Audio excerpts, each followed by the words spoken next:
Greetings, football fans, aka soccer fans.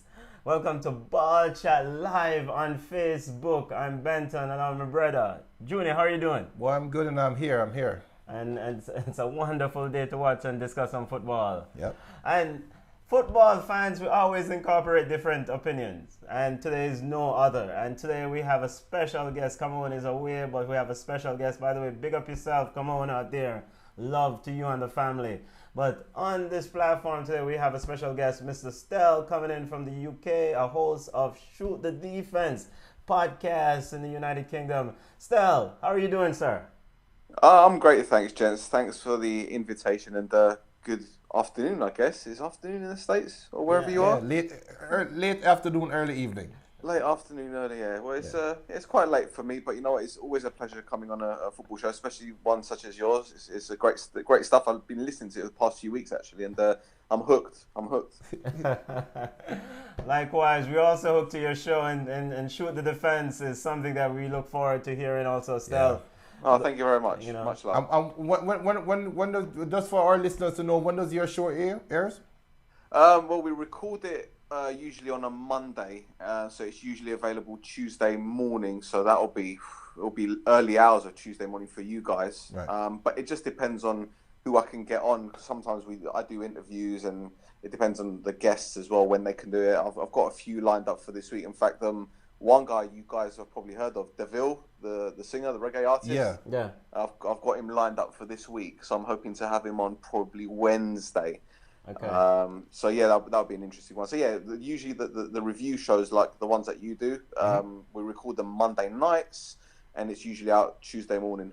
Okay. So the real quick though, because that's something that people should know, that you on your show you offer a different take. Yes. Because now for us being from the island, being Caribbean, and to hear an artist speaks about football, and just to know that, especially for the ladies that love Davil, that's a great thing. Yeah, it's do you know what? I've been doing the podcast for about 7 years, and I've had journalists on, ex-pros, coaches, the lot, but I try to do things a little bit different. So I also get people that, even though they may not be involved in football, they have an interest in football. And I don't know if Deville is a football fan, but you know, I've interviewed people on the show before. There's a gentleman called Charlie Baker who played Skinny Pete in Breaking Bad, and I had him on the show about 2-3 months ago. He doesn't know anything about football, but it was just great having him on, talking about his career and, you know, everything involved in Hollywood and the movies that he's been in and whatnot. So yeah, it'd be great to have Deville on, because you know, you probably don't know this, but I'm a big Bashment and reggae fan, you know. So it would be great to have him on and just to talk about his new tune. So yeah. Yeah, you're amongst friends then. You are amongst friends. So Stell, we invite you here today to discuss football, and we're gonna get into the meat of the matter, have a riveting discussion on the weeks preceding. And football fans on Facebook and YouTube, you can send on your comments, send on your statement, and as usual, let's kick it off. Now, football lovers, we always start off with our ballers and bugs. Ballers being the best players of the week, the most impressive player that we watch. And when you pick up your baller, you're pretty much going to give a reason why he or she is your baller. And the same thing for your bug. Give a reason. Really, we're not picking up bugs. But Stell, since you're the guest on the show, who is your ball of the week watching football? Do you know what? For me, it has to be Tammy Abraham. I'm a big fan of his. I remember when he first broke through at Chelsea, they sent him out on loan, and you know, he's come back to the Premier League. He had a great time at Swansea and Aston Villa, and people saying, oh, he's just a championship player. And I said, listen, this lad has got bags of ability, but he's a confidence player, very much how Jermaine Defoe was. Very good on the ball, strong, good in the air. And he bagged a hat-trick at Wolves, which obviously Wolves isn't an easy place to go to. A lot of clubs like my team, United, have struggled to get anything out of Molineux. So, yeah, he's been fantastic this season. He's got 6 league goals. I mean, that's fantastic form. Yeah. Fantastic. So, yeah, he gets my pick. Yeah. And Tammy Abraham has been excellent. I was wrong about Tammy Abraham. I always classify him as a championship footballer. He did well on loan at Aston Villa, but when he was at Swansea in the EPL, he would make the runs, but he couldn't put the ball in the back of the net. But he seemed to have improved immensely. And the sky's the limit with the way he's going. Chelsea defeated Wolves 5-2, Junior. And still, I mean, Molineux seems to be a place where anyone can go and win these days. I don't know what's going on with this Wolves lineup. Maybe it's a combination with the Europa League and the Europa responsibility. But Stell's ball of the week is Tammy Abraham Jr. Who is your ball of the week? My ball of the week is a guy that had a Hollywood moment. he had a movie magic moment this week. I'm talking about Mr. Neymar himself. Now, we are coming from a different perspective because we are watching the game. We have a different vision. We are seeing the signs and the stands. We are hearing the booing. I'm sure he's hearing the booing. Yes. But I know he did not read some of the signs that were being highlighted on TV. Yes. So how much he hated him, how much he's a money whore, all kind of things, right? Yes, yes. And for him to go out and score the winning goal in the 92nd minute and to make it even worse, an acrobatic bicycle kick, that is something that Jerry Bruckheimer would have written a script. You sound excited, Johnny. I'm excited. I'm excited because I was beating him for the last couple of months. And for him to come out there and pretty much put his middle fingers up to everybody that has ever said anything bad about him and just said, I am here. I am the baller. I have to big him up. So Neymar back on the field. It's good to see him back on the field where he belongs and where I think he's best. Of course, you got to cut out all those dive-in, but I do agree with you. He was quite instrumental in that victory. He scored the goal, of course, but he was, after the game, he said, quote, I don't have a particular message for the PSG fans. I've become used to being booed throughout my career. The page is turned regarding the transfer. I am a PSG player, and now I am going to give everything on the pitch when I step on it. So you have to give him credit, and yeah, he deserves a ball of the week. Back on the field and scoring that winning goal for PSG. I'm looking forward to see PSG in the Champions League, which we'll get to in a little bit. So about my ball of the week. So Stell's baller was Mr. Tammy Abrahams. Yours is the Hollywood himself, Mr. Neymar and Diver. And my ball of the week is Norwich City. The entire Norwich City outfit. Daniel Farke and his entire unit. I mean, wow. Absolutely impressive performance, defeating the defending champions 3-2. They showed no fear. Because whatever you do in life, you cannot be fearful of anyone. The big bully Manchester City came in. They exposed Manchester City for what we always thought they were. They're soft underbelly, got hit in the mouth. And when ran at, Otamendi is a weakling. Pep Guardiola, you may have to see a therapist real soon. Good luck to you. Stel, second from our ballers of the week to bugs of the week. Stel, who is your bug of the week? Oh, do you know what? Before today's game between Arsenal and Watford, I was going to say Otamendi and Stones, but I'm gonna go with Luiz and Papastathopoulos. I can say his surname because I'm Greek, so I can pronounce it. But or Socrates as he's known. I think today against Watford, they were. I mean, look, Man City look ropey defensively, and you guys have pointed out in weeks before, and with Laporte being injured and Company being out, obviously there's a big change in Man City, and Guardiola is going to address that. He will address it in January, no doubt about it. The thing is with Arsenal, Emery has brought in David Luiz for that added experience, thinking that for whatever he will offer, the younger players, I don't know what it will be. I thought it was going to be a disaster from day one, and here it is. He's given away 2 penalties. He gave one away today, one against Liverpool. Socrates is just, I call him the Greek Phil Jones. I've never rated him. I've never, ever rated him. So when I saw him do what he did today, it didn't surprise me. I see Arsenal fans, Socrates, thank you for apologising on Instagram. Well, apologies don't get you 3 points. Mm-hmm. That game should have been in the bag. So yeah, those two, or the City backline. I'm going to go for those 2 clowns because they're clowns. Yes, Socrates and David Luiz. Someone said, quote, David Luiz cannot be better than what he actually is. He's just David Luiz.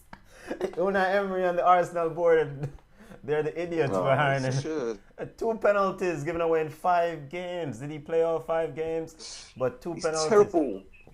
Yes. Absolutely. The thing is, I mean, look, he was all right in his first spell at Chelsea. Yes. He went to Paris Saint-Germain, and look, no disrespect, but when you're playing for the best team in France, and they're the best team in France by a country mile, right? Yeah. Of course you're going to stand out. So when he went back to Chelsea, I thought, here we go, because he's mates with Roman Abramovich, and he's going to be pulling strings and this and that. And then when they got rid of him, I thought, listen, Chelsea aren't going to get rid of a player unless A, he wants to leave like Eden Hazard, or B, they don't want him. Yeah. And that's David Luiz. They didn't want him, and he's gone to Arsenal, and he offers loads of experience. I'm pretty sure he's a nice person, and off the field, we've seen him with his Instagram posts and all that kind of stuff, and the fans will warm to him. But, Arsenal fans are probably the most reactive fans, especially on social media. And while they're quick to forgive, they don't forget. Yes. And these mistakes that he's making, they're costing him. And even now, people are saying, let's get Rob Holding back. Rob Holding isn't fit. He's like 70% fit. You want to throw that kid into these games, knowing that, defensively, your shape is out of... I don't know. I just think that Luiz and Socrates, it's a match made in, I don't know, La La Land. I don't know. It's idiotic. It's absolutely idiotic what they're going on. And it's like you saw the damage, and then you decide to take it on and expect something different. I mean, Junior, you're a bug of the week, boss. My bugs of the week. Bugs, I'm sorry. Is the whole Arsenal 11. The entire starting 11. The entire 14. Yes. Everybody died, even the subs. Yes. The issue with Arsenal that I saw, and these are professional football players, right? Yes. So I'm not going to sit here and act like they don't know the moment. Mm-hmm. It's a simple moment. You are up 2-0. Fine. The first goal they gave up, it is schoolboy football. I give you that. Should not have happened. I give you that. Cool. You're now up 2-1 with 20 minutes left in the game. I saw an Arsenal team that split into 3 groups. I saw a bunch of midfielders, I saw a bunch of attackers, and I saw a bunch of defenders, and neither wanted to have anything to do with each other. When Arsenal was attacking, they were only attacking at 3. When they were defending, they were only defending at 4. Yeah. Those 4 midfielders just sat in the middle, and it felt like as soon as the ball passed a certain line, they don't care about the ball anymore. Yeah. In both sides. And so it was the commentators, and I'll be honest, I had the same feeling before the commentators mentioned it. They just don't look like a team. They don't look together, and I have to give them the bugs of the week, because you cannot blame Emery for that. I'm sorry, cannot blame you Emery. Can't. I agree, but the thing is, what we failed to consider with Arsenal is that isn't going to be their first choice back line. When Bellerin comes back, he'll be at right back. Yeah. Maitland-Niles has been tormented at right back, and people have been giving him stick, but it's not fair. He's a central midfielder. Right. He's not a right back. Yeah. And then at left back, Kolasinac is crap. I don't care what anyone says. Yeah. When Tierney's fit, he'll go in. So they'll have 2 recognised fullbacks that will give them the width that they need. Because look, right now Emery is playing with 3 up front. He wants to play a diamond in midfield, but that's only going to work if you've got attacking fullbacks that can get forward. They don't have that, because the fullbacks that they can't defend, and they're not any good going forward. But when Bellerin and Tierney come back and they get to full fitness and they get sharp, you're going to see a different Arsenal. You're going to see a better Pepe. You'll probably see even more goals from Aubameyang. So I think it's not fair to jump the gun and get on Emery's back. He's been unfortunate because he's inherited a lot of deadwood, and on top of that, the players that he's signed either haven't come good yet or they're injured. Yeah. So I think the jury's still out with him. I mean, today, look, you're going to get knee-jerk reactions from fans blaming the manager for whatever reason. He took off Ceballos and he took off Ozil for whatever, but I still don't think he knows his best team. And that's only because he hasn't got a fully fit squad. When he gets that fully fit squad, then he can say, I know my starting 11. But right now, he's just playing makeshift players. It's like round holes and square pegs. Yeah. Yes. It just doesn't make sense. Yeah. There are a lot of Arsenal fans that are actually planning the exit, showing Emery the exit door. But like you said, Stel, we have to give him a little bit more time. I thought it was a good hire at the time, but I am weighing in on that decision of thinking he was a good hire. But I'm willing to give him until the end of the season, and see if they make the Champions League this year. My bug of the week, and you know what? Let's do bugs of the week. And these are 2 managers, and one I'll probably give a little bit less of a bug is Pep Guardiola. You know, we know Pep Guardiola is not a genius. He's excellent at what he does. He have a lot of success. Sometimes you make the game a little bit more complicated than it needs to be. I don't understand. Just start your best 11. Every game you go into, play your best 11. I don't see how Gundogan is playing on anyone's field at this stage of his career. His legs are dead. He's slow. He's unhelpful. I mean, third division football is where he belongs. And then you expect it was one-dimensional with Manchester City. It's all about Raheem Sterling. Move Raheem Sterling around to create width or create some speed down the line. I was unacceptable from Pep Guardiola, so he got the bug for me. And then secondly, it's Marco Silva. Marco Silva, I think you're out of your elements here, buddy. It's not gonna work. We saw last year at Newport how Everton struggled. They end up, getting kicked out in the FA Cup. Granted, they went in the summer and they picked up players, and he still needs to get these players incorporated with the team. But Marco Silva is just still the same foolishness. After they lost to Aston Villa, Marco Silva blamed the missing of chances. I mean, Theo Walcott, we know what Theo Walcott is. He's gonna miss chances. So Marco Silva, Theo Walcott cannot be better than what he is. You have the talent. It's either you put up or shut up, or Everton needs to move on. Those are my bugs of the week. Any honorable mentions, Stel? Any other players that are personnel that you want to chime in as the bug or ball of the week? Oh, blimey, where do I start? I'll keep my mouth shut for the time being. I don't want to upset anyone. Junior? Is that what Jose said? If I speak, I'll get into big trouble. Yes, that's exactly what he said. Junior, any honorable mention? No honorable mention. Bayern Munich. Bayern Munich. They draw 1-1 with men's. Yeah. Big up. No disrespect to men's. No disrespect to men's. But you are just coming off international break and you're in a 2-team league with a team that is, I would say, is hot on your heels, trying to supplant you out of your top position. You have worn this crown for the last, 10, 15 years? However long it is, I can't even remember, but it's been a while. You've been the standard bearer in Bundesliga, and you come and lay an egg straight out of international break.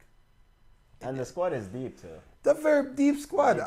It is telling. It is telling. All right. Honorable mention, as you did your honorable mention, I don't have any. I cannot waste any more time with bugs this week. To segue and try to hit some quick hits from the EPL this week, Stel and Junior. Manchester United picked up a victory. It was ugly, but it was a victory nonetheless. Are you satisfied with that, Stel, as a Manchester United fan? I mean, it's better to win ugly than to lose pretty, right? Oh, absolutely. And the way that our squad is so depleted and down to the bare bones, I'm thrilled with the win. Midfield we did very, very well. I was really worried about the threat of Maddison. I think he's had a fantastic season so far.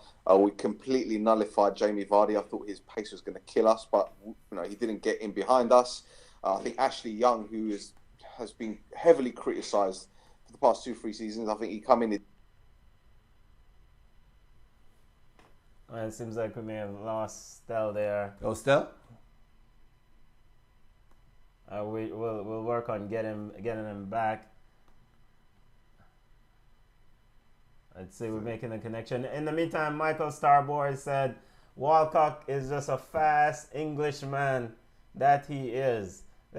Michael, set on your ballers and bugs if you have any. Stel was elaborating on Manchester United defeating Leicester City. We got him back. All right, Stel, continue. Sorry about that. No, I don't know what happened there. Yeah. I think my internet connection dropped. I didn't put 10p in the meter. I don't know. Yeah. Where was I? Yeah, you were just talking about the midfield and how you were impressed with the midfield play and the victory yesterday against Leicester City. Yeah, I think Maddison has been fantastic this season. I think we did very well to limit him to the chances that he had. Jamie Vardy, he's very quick, as you guys know. He's very pacey. We stopped him from getting in behind us. I think Ashley Young, who's been heavily criticised for the past couple of seasons, he had a great game at left back. Winning ugly, we've seen it happen time and time again. But, a win's a win at the end of the day. But I still think, Ollie is trying to build something. And same with Emery, he needs the opportunity to do so. He needs to be backed in the transfer market, and fans need to be patient. Unfortunately, we live in an age where a lot of fans like to get on managers' backs for whatever reason, whether they don't like him or whether they prefer the previous manager or whatever. It's asinine. But at the end of the day, we've got to get behind him. And the problem isn't Solskjaer, isn't the players, it's the owners. But I can go on all day about the Glazers, so I'm not going to bore you. Yeah. Totally agree. It's better to win ugly than to lose pretty. Junior, another quick hit from the EPL this week. Liverpool. Big up yourself, all Liverpool fans out there. Marco Pratt and family. You Never Walk Alone is singing throughout the entire football world by Liverpool fans. They defeated Newcastle. Newcastle took the lead 1-0 to a brilliant goal, a very good goal by Willian. But then, Liverpool showed its class. It didn't play super football, but Liverpool was winning football games. All is well in Liverpool land, Junior? As a Manchester United fan... Wait, as an objective No, hold on. As a Manchester United fan, I had the most scariest feeling watching that Liverpool versus Newcastle game. Why the reason why, when Newcastle scored, never once did I feel like Liverpool was going to lose that game. I never once had any fear. This is true. So I'm watching them as a fan of a team that will have to play against these guys twice. Yes. I'm scared of my life about this team because they are very composed. They are complete. Yes, they have holes down their channels in between the wing back and the centre half that I've elaborated on so long. But they just look like they're on a mission that nobody can stop them. You can't even slow them down. Yes. And that fear factor is there now. And guys, we might be seeing the birth of a dynasty. Oh, take it easy. I'm saying. Take it easy, Junior. Take it easy. Big up the family on Facebook and YouTube. Jug said in Pep's defense, he has to rotate the squad given UEFA Champions League this week. Jug, I think that's a weak excuse for a $1 billion squad. Michael said Stones and Otamendi are below average. Actually, below average is too high of a rating for them, I think, Michael.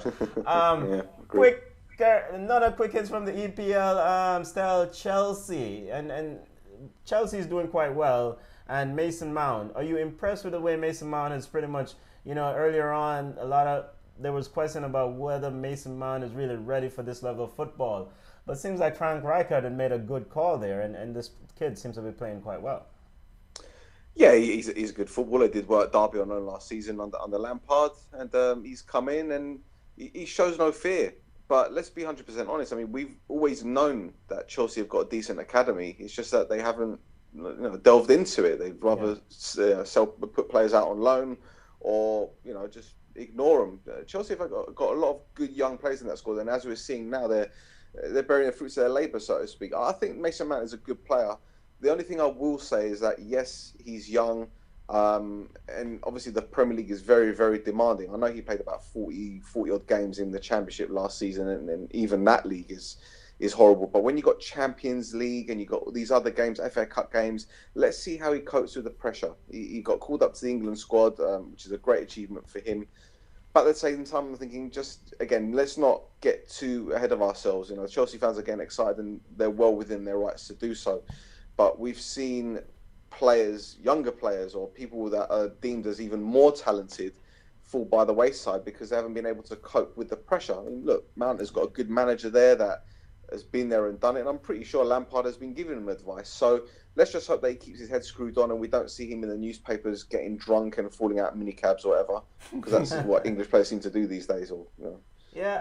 And in connection with that game, Stella, I just want to get your thought briefly on Wolves. What do you think is going on with them? They seem to be really struggling at home to kind of get things going. Well, their season started in July, didn't it? Because they played about 10 games prior to anyone really getting going because of the... Exactly, and we saw Burnley struggle. And look, I know Burnley have got a weaker squad than Wolves, and I think Sean Dyche is quite a basic manager, but he's worked wonders with Burnley, to be fair. And Nuno knows all about European football and all that. The thing is, again, it's a demanding league, and as a United fan, seeing us in the Europa League playing Thursday, Sunday, it really shouldn't make a difference because in Champions League you're playing Wednesday and Saturday, so it shouldn't make a difference in that respect. However, with the Europa League, you're flying practically 3/4 of the planet to play offensively. They're shambolic, as you saw at the weekend. Adama Traore came on and he changed the game a little bit, but the other players aren't doing enough. Moutinho isn't doing enough. Ruben Neves isn't doing enough, and it doesn't help when your best defender Conor Cody is being ripped to shreds week in, week out. So a lot of work needs to be done, but at the same time, they've got a big squad. They've got the financial clout. They can bring in players because they've got Jorge Mendes on their side, and he's like the super agent. So I don't think Wolves fans should worry just yet. If it comes to December, January, though, and they're still languishing down at the bottom half of the table, that's when the alarm bells are going to start ringing. And I really hope they don't pull the trigger on the manager because, again, you don't want to be going back to the Mick McCarthy days, man. Honestly, you don't want that. But I think their issue is people are going to see them coming now. Yeah. Before they had the luxury of sneaking up on teams where there's no surprise element. There's no surprise with that, and so you are going up against Wolves, raising your level of play. No, that can Wolves raise their level another step? Okay. And I think that is what's catching up with them. I know we're going to say that they're played 10 games, they're traveling. I get all that. I know people are going to say Chelsea is still a big team, blah blah blah blah. But at the end of the day, you're going to see them. They won't have the luxury of people thinking that this is a day off if you are not at your best. Yes. So Wolves now have to. We've seen Leicester go through this. We've seen Everton go through this a couple of times. We've seen Tottenham go through this a decade ago or back when they make it to the Europa League and think that, all right, we have now arrived. That's the impression I have as a fan. Okay. So that might be it. And football family on our Facebook and YouTube platform, Jug said Dynasty. Let's not get carried away. Junior, please calm down. Michael said, Chelsea's a decent team. Only will get better. It seems to be the opinion. Wolves should get relegated. I think that's a tad bit premature. A bit too far.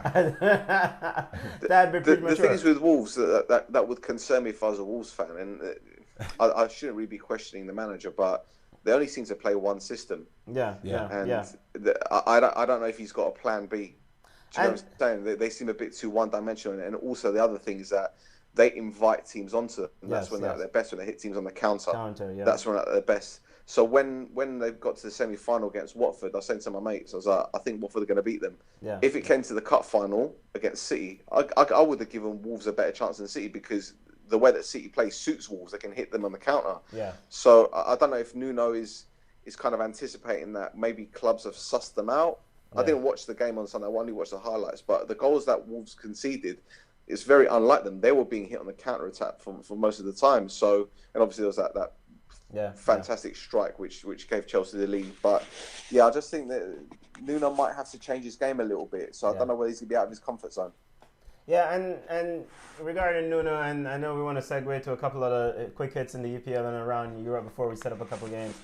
One of the concerning thing for me regarding Nuno is, just looking back at his days when he was at Valencia, he really did well in a few games, and they did something well. Like, I thought they were building something special with Valencia, and then following after that impressive peak, because I remember them beating a very good Barcelona team and going toe-to-toe with some of the major players in La Liga, and then they kind of just fade away. And tactically, as other managers adjusted, Nuno was left wanting. So the jury's out on Nuno, and can he make the sort of adjustment that requires. Before we wrap up our EPL, Spurs, Junior, everything is fine now. Pochettino, 4-0 over Crystal Palace. Christian Eriksen seems to be fine. Everyone is happy. Spurs is going to win the EPL. Is that your declaration? No, I'm just saying. Pochettino said everything is fine. We're happy now. Everything is good. Are you okay with but they were impressive against Crystal Palace, though. I mean, to beat the brakes off Crystal Palace, a very physical unit team who's usually, been quite, not consistently great, but been competitive so far this season. To just pretty much mauled them. It was impressive, wasn't it? Impressive, yes. Okay. But You don't have to be. But it's a score. They should beat Crystal Palace. They are the third best team in the English Premier League. Yeah. Can we all agree on that? That they are the third best? Based on last year's number, yes. And going into this year, on paper they should be third best. Theoretically. There's nobody should be above them. So this is a result that I expect. Okay. Now, what's going to happen when they slip up? What's going to happen if Ericsson just one day get up and say, you know what? I feel like I'm putting my career at risk. Yeah. I'm waiting to see when they go up against a Liverpool. Yeah. All right. Just let me see that. All right. So now some segue from the EPL to hit some other quick hits around Europe. Eden Hazard finally, Hazardous one, maybe a few pounds over or a few pounds less than what he was in the summertime. Still finally made his La Liga debut as Real Madrid defeated Levante 3-2. I mean, La Liga is a 2-horse race or maybe 3-horse race this year. But your thoughts on Real Madrid at this stage and what Zidane is doing? Well, it was a close one, wasn't it? I know they had a 3-goal head start, but if it wasn't for Courtois at the end, it would have been curtains, wouldn't it? Magical. It's a tricky one, isn't it? Because Real Madrid have started the season, signing all these players, and a lot of fans were saying, "Oh, it's the Galacticos days, and Zidane is going to bring them back to what they were before." Then there was the fallout with Gareth Bale, and then all these injuries, all these people were dropping like flies at the beginning of the season, and now they're getting them all back. I think Hazard will absolutely rip that league apart when he gets top form. There aren't that many players better than him. And this is the platform that he needs. That being said, I still think defensively, Real Madrid are suspect. And Varane is a fantastic defender. Ramos is, edging closer to the end of his career. Who have they got to come in? I don't know. It's a tricky one. But then again, having said that, Barcelona are doing too great, and Atleti, there's been a few bumps in the road for them already. Yeah. Atletico Madrid lost to Real Sociedad. This is the year we thought that Diego Simeone and company will pip the big boy, so to speak. Junior, I mean, this is the perfect environment for Hazard to get right. Yeah. This is a perfect league for him to get right in. I mean, if he really wants to make that next step and if he really wants to get it, he's in the right place. It's a lot less strenuous, and you're on a team that will be favored in your league for the next 90% of the games. Yeah. He should get right. Should get his game time. It was a formality for Barcelona. Barcelona defeated Valencia 5-2. Ansu Fati, 16-year-old Ansu Fati, got on the goal scoring sheet. He's been scoring a few goals for them. Looks like a potential good player, but we have to give him more time. To segue from La Liga to quick hits, Inter Milan is continuing to do well in Serie A still. I mean, Anthony Conte seems to be molding this unit into something that they would challenge Juve, the juggernaut of this league, for the last 8 years. Your thoughts? Yeah, I think it's a fantastic appointment. You've got a guy that he's no nonsense, but at the same time, the players love him. Okay, unless you're Diego Costa. We won't go into that. But listen, wherever Conte has gone, he's been successful. And I can't see that changing at Inter. I think they'll challenge for the title. I'm not sure they'll win it, but having said that, we know that Maurizio Sarri's teams are notoriously bad defensively, and Juve haven't been great at the back this season, have they? I mean, they leaked 3 against Napoli. They drew the other night against Fiorentina. So I think it'll be a close one. It'll be much closer than previous seasons. But Conte's he's forming a little squad there, and if he can, I don't know, persuade Icardi's wife to keep him there when he comes back from Paris Saint-Germain, I think they'll be even more lethal. But look what he's done to Lukaku already. I mean, Lukaku has got a first touch all of a sudden. I don't know what's happened there. He doesn't have a trampoline foot. Plus, he's lost weight. Yeah, he's lost weight as well. He's he's looking trim, isn't he? Yeah, looking trim. So no, good luck to the lad. And okay, he wasn't setting the world on fire at United. I don't resent him for wanting to leave, because he wanted to further his career. And he feels that if it means going to Inter Milan to to do better things, I don't blame him. You know, he did all right with us. So yeah, but no, I think Conte is a fantastic appointment. You see what he's trying to do already. They're working hard. They're running further than they did last season already. So yeah, they're sound and they're not conceding either. So yeah, I think it'll be a good season for Inter. Yeah, defensively, Conte have always focused. This is one of the things I admire about him. He's always focused on getting his team set defensively. A commitment to defend first before we go. Pep Guardiola could learn a thing or two. Firing shots at Pep, are we? He could learn a thing or two. But Conte is a traditional Italian coach. He's a traditional football tactician that I have grown up knowing.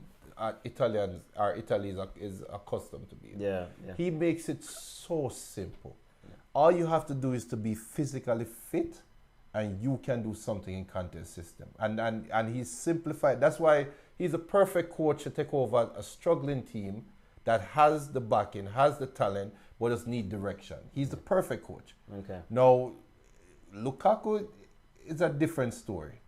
And yes, Lukaku has looked well. But remember, this is the same Lukaku that started out at United. Hot. Like his head was on fire. Was it 9 goals earlier on? Right. And we thought this was the second coming of Ronaldo. Not Cristiano, but R9. Okay. We did. Okay. Oh, careful, and then he fizzled out. So let's wait until the time gets cold. Let's wait until winter. Let's wait until somebody finally look at Lukaku and get through to him and say, hey, Lukaku, guess what? You really are a great striker. And he believes it. Get to his head. That's what I'm waiting on with him. But I don't think Conte is the type of coach that is going to allow that to happen. That's when you see him go sit at the end of the bench. Yes. But we've seen Lukaku go on goal droughts. Last season, was it 7 games without a goal? Season before it was 6, or vice versa. So he's got that in him. But then again, let's be honest. I mean, no disrespect to Serie A, because I think it's a fantastic league. I think it's technically better than the Premier League. He will get goals in that league because he will bully defenders. They don't have strikers out there like him. Yeah. I mean, the last striker I can remember, something similar, was the fella Cavani. Yeah, Edson strong, Cavani. good in the air. Left foot, right foot. But Lukaku's quick. He's lightning quick when he the over 10 yards. Yeah. It's very difficult to beat the guy. So I think a lot of defenders, he'll give them trouble and he'll get a lot of goals there. But still, I remember that Arsenal game when Arsenal ran Manchester United off the field, and when the game was close, he rounded the keeper and missed an empty goal. I will never in my life forget that miss. Yeah, but do you remember the FA Cup game where he absolutely tormented them? Well, but that's when he's motivated. So which Lukaku are we going to get at Inter? Will we get I can't hit the side of a barn Lukaku, or will I get the FA Cup Lukaku for a whole season? We might get both. Best of both worlds, yeah. Starboy said that, in regarding Wolves, they only want to play United. That's why he wants them to get relegated. They only have United strength. Big up yourself, Starboy. All right, to segue from roundup in European football to big bad Champions League football kicks off this week. We're going to set up a few Champions League games coming down on Wednesday and Tuesday. Champion football. It's back. It's back. Yes, this sir. is where real champions step forward. No time to waste, footballers. The big game coming down this Dortmund hosts Barca. Lionel Messi potentially could be out. Maybe they should keep Lionel Messi on ice for a little bit. This could be an intriguing matchup. I mean, Lucien Favre and Dortmund doesn't know what it takes to play defense. They're not really committed to playing any defense. This is a tricky group style. Inter Milan is also sitting in this group. Who gets this victory early on probably will do well for their... At the moment, Dortmund are flying high at the moment. Jadon Sancho is in impeccable form, and at the moment, are there many wingers out there better than him at the moment? No. I can't think of too many. Yeah. And I'm not just saying that because he's an English lad and he's from Edmonton, where I'm originally from. But yeah. I just think the way that Dortmund play at the moment, I think in the midfield they're technically better overall. I think they'll be able to get at Barcelona, and Paco will have something to prove, won't he, against PK. So that'll be an interesting one. But I think Dortmund will edge it. I don't think it will be a high-scoring game, but I think Dortmund will edge it. Yeah. Junior, your thoughts on this matchup? Champion footballer, is it too early to get excited? But this is a mouth-water. If you love football, mouth-watering football, it should be entertaining. It's going to be very entertaining. It's a champion football game. And I know, let me preempt your retort. Yes, I know last year is different. But guess what? I saw that same team got run off the field. Which team? Dortmund? Dortmund. Yeah. Got run off the field in your Champion League last year, the right? Champion. Against a team, but whatever though, they went on out. Yeah, the Spurs did make it to the final. They did. Junior. But guess what though? I saw a Spurs team that controlled the ball. Yes. Right? Yeah. And made Dortmund chase the game. Yeah. And they weren't very happy chasing the ball. Yeah, they were not. And you're going to tell me right now that remove Tottenham, insert Barcelona, the team that lives with the ball for 80% of the game, and you expect me to think Dortmund is going to beat them? Oh, come on now. Sancho, you are a great winger. Good luck chasing the ball. And I want to see how you guys look when you are chasing the ball for 80% of the game. And when you turn over the ball and you are dead tired trying to play your high-octane football, it's a recipe for disaster.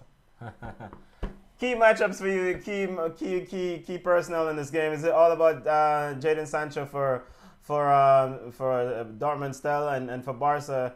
We don't know if Messi's going to be available for this game.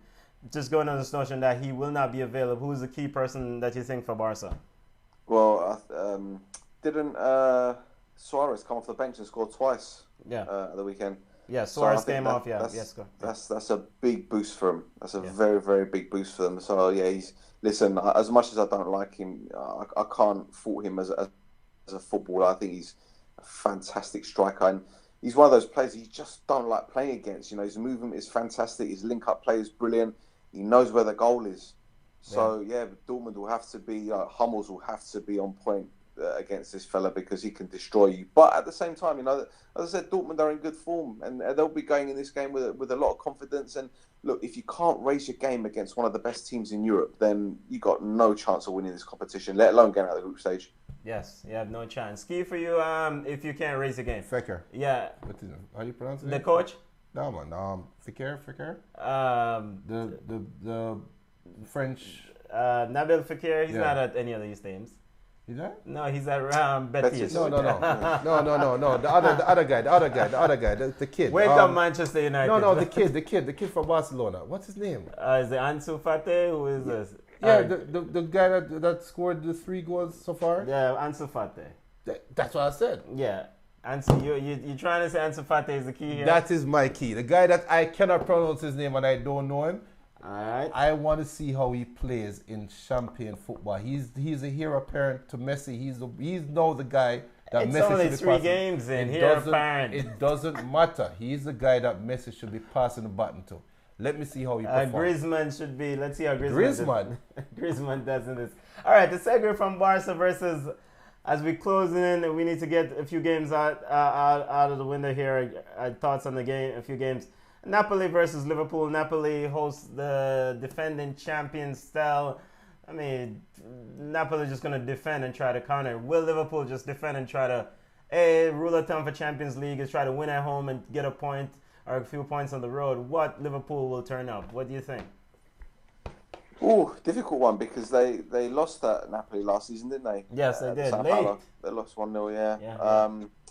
Look, it's another new look Napoli team, isn't it? Yeah. You've got Chucky Lozano there. Obviously, Callejon is going to be trying his best to get the best out of, or to get the better of Robertson or Alexander Arnold, whoever he plays against. It'll be an interesting game because I think again defensively, I'm not sure Napoli are all that. Okay, Koulibaly's fantastic, but Maksimovic, I still have my reservations about him. But then again, Liverpool can be got out as well. But listen, when you've got Mane, Salah and Firmino, they're the best 3 forwards in the world at the moment, the combination. And they will run Napoli riot if they get the opportunity to. Yeah. So I think the midfield battle will be very interesting. Ruiz Peña if he plays, Elmas if he plays, even Zielinski, he'll drop in the middle to help out. So yeah, another interesting encounter there. I think I'll put my money on a draw for that one. Yeah, put your money on a draw. Junior, trying to accelerate these these games and thoughts on the game. Your champion footballer, your Hollywood footballer, Neymar, walks back onto the field against one of his potential suitors in the summer, Real Madrid. This in Champions League on Wednesday. PSG hosts Real Madrid. I mean, PSG and Icardi and Neymar and company should try to put something past this Madrid outfit, right? Are they now? Are you saying that they will now magically play as a unit all of a sudden? Well, that's not magically. It's about Neymar has grown. Neymar is ready to play football. So you hope. You hope. I mean, there's two teams that we don't know who is going to show up. Yeah, so this is why it's early. It's early. It's yeah. one. I can see a scenario where Real Madrid run riot. Yes. And PSG just be PSG. But Yeah. I can also see where PSG runs riot and Yeah. Real Madrid just be Real. Honestly, it's going to be a good game. I think it's going to be a tight game. I think it's going to be a draw. Should be entertaining. It should, Should but it could also be very dull. It should be entertaining. I'm not sure the status of Kylian Mbappe. I didn't see much of him this weekend in the victory against Strasbourg. Atletico Madrid versus Juve. Still, Atletico Madrid is coming off a loss to Sociedad. They host Juve at the Wanda Stadium. I mean, Juventus is on a mission to win this league. I mean, this is what they've spent all this money for. Do they start this off on a good note? Well, it's going to be a tale of two rubbish defences, isn't it? Yeah. Because Atleti, they're not as defensively sound as what they were last season or the year before that. Whereas Juve, again, the Ligt has been iffy. Bonucci is looking his age. He's playing like his age as well. I don't know. I don't know. I think when you've got Cristiano Ronaldo in your team, you've already got a head start there. Yeah. And if they can get the midfield combination right, I think the one player here that's key is Matuidi.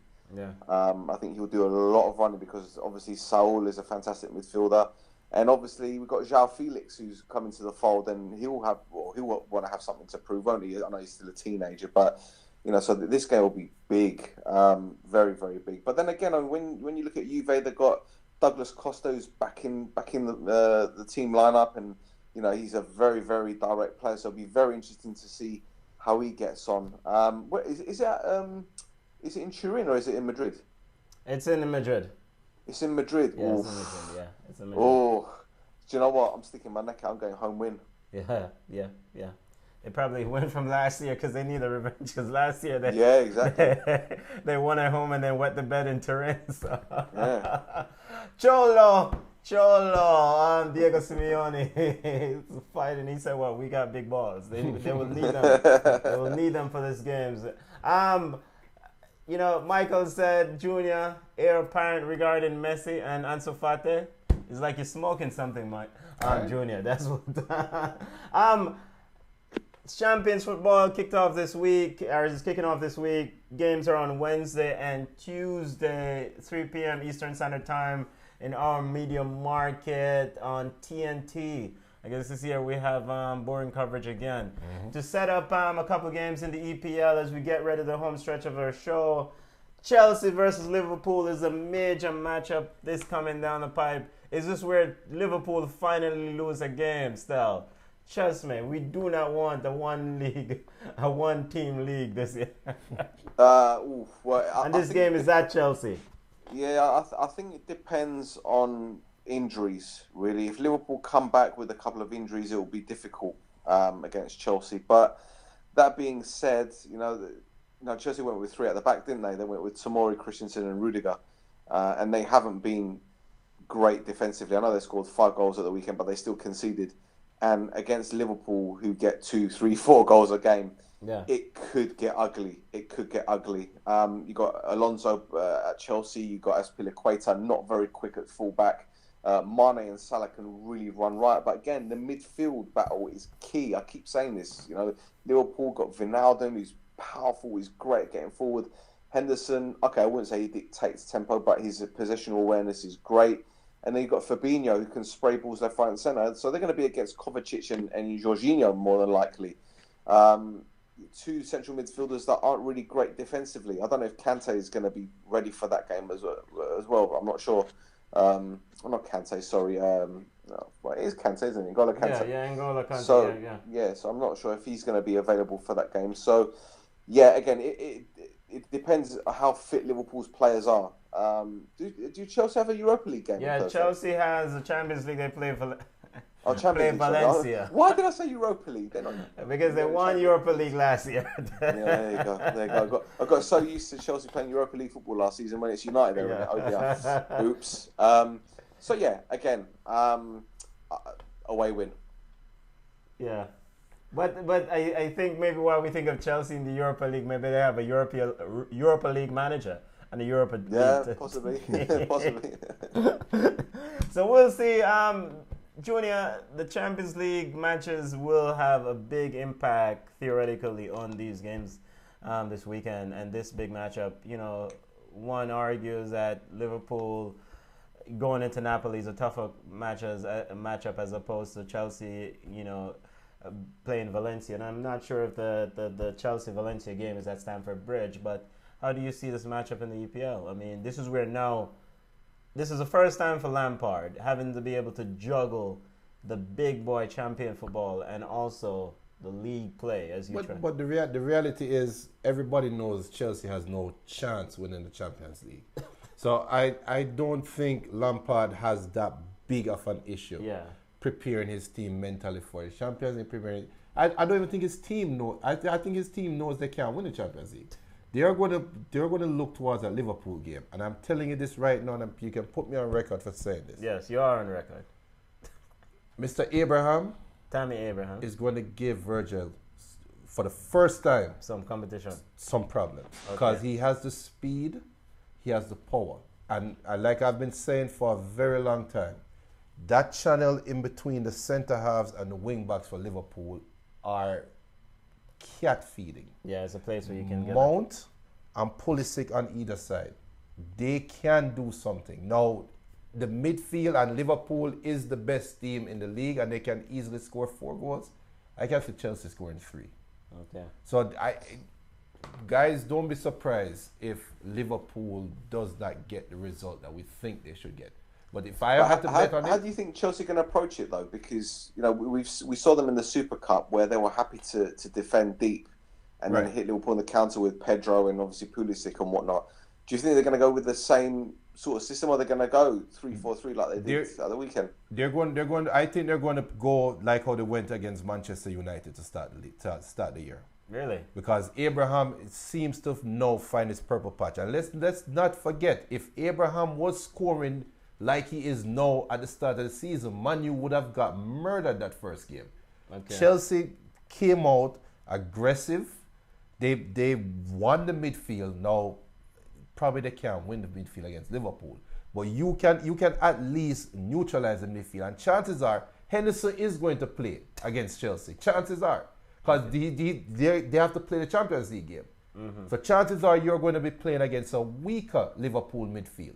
Now, the front three of Liverpool, if I was Lampard, I would just take my chances and just hope that Mane and Salah have some issues again on the field and they hate each other. But you can't stop them. So it doesn't make any sense to backtrack and play 11 behind the ball. Abraham is scoring at an alarming rate right now. Give him the chances, give him the opportunities. Let Mount and Pulisic run right on that against that Liverpool back. You're asking a lot of Pulisic and Mount. But Liverpool, that is their weakness. Yeah. I don't know why people don't see that. Attack them in those channels. Let Virgil come out of his comfort zone. Yes, he is fast. Yes, he is good. But let him think he has to cover the left wing. And trust me, Abraham is going to get his chances. Yeah. Still, with Conte potentially missing this game. I mean, and I know we're running a little long on time here. We need to wrap up here in a little bit. With Conte potentially missing this game with his injury, can Chelsea see off can Chelsea win that battle? I mean, in midfield. I mean, that's pretty much. It's a difficult one it's a difficult one because see, I don't know how I would approach this game because Liverpool will obviously see a lot of weaknesses in Chelsea's team. Obviously, as I mentioned before, Azpilicueta, he's not the quickest. Mane will destroy him. Yeah. Same with Alonso. They need Emerson in that team. If they're going to go three at the back, is Tomori going to play? Are they going to risk having this young player against Liverpool? Yeah. I don't know. You don't want to destroy his confidence. We've seen how great Firmino is off the ball. His movement, he can destroy teams just by moving 10 yards further deep. So it's a tricky one. If Kante isn't available, they need to go free in midfield. They need to go free in midfield. There's go like for like, and then as you said before, go hit them on the counter with Pulisic's pace. Yeah. So yeah, I mean, look, I don't like writing teams off because it's football. Anything can happen, especially with VAR. You just never know what decision will go against the team. But I think if Chelsea can keep Liverpool quiet in the first half, they'll have a big chance of getting something out of it. Yeah. So real quick, what is your ideal formation for Chelsea with the personnel that they have? Blimey. I'll probably go 4-3-2-1. Okay. 4-3-2-1. Have your three central midfielders and have two men in behind the front man, and just let them drift. Let Pedro or Pulisic just drift and go wherever they want, because it's that, as you mentioned, it's that pocket of space between the centre half and the central midfielder that's key. Yeah. Liverpool don't have that holding midfielder that can break up play, that can win the ball. They've got people that can track back. But in terms of ball winners, they're aggressive. But in terms of ball winners, they don't have like a Makelele, for example. I know he retired a long time ago. Someone that can do that job. But if you've got two players with pace and movement, they can cause some damage. To be fair, it wouldn't surprise me if he goes Giroud and Abraham up top and just says to Giroud, just listen, just hold the ball up, because they're going to need someone with an aerial presence to, not just from set pieces going forward, but also defending, because Van Dijk is fantastic in the air, Matip is fantastic in the air. Yeah. So perhaps Giroud will come in, not just to be a striker, but to also help out defensively. So, it wouldn't surprise me if he goes two up top with Giroud and Abraham. True. Yeah. It should be a mouth-watering matchup. I mean, I know Manchester City fans all over the world is praying. They're seeing, they're going extra time hard on the prayers this week, hoping for an upset here of Liverpool. It's hard to pick against Liverpool. What Klopp has done with this team, he's built a culture of winning. It's like you said, Junior.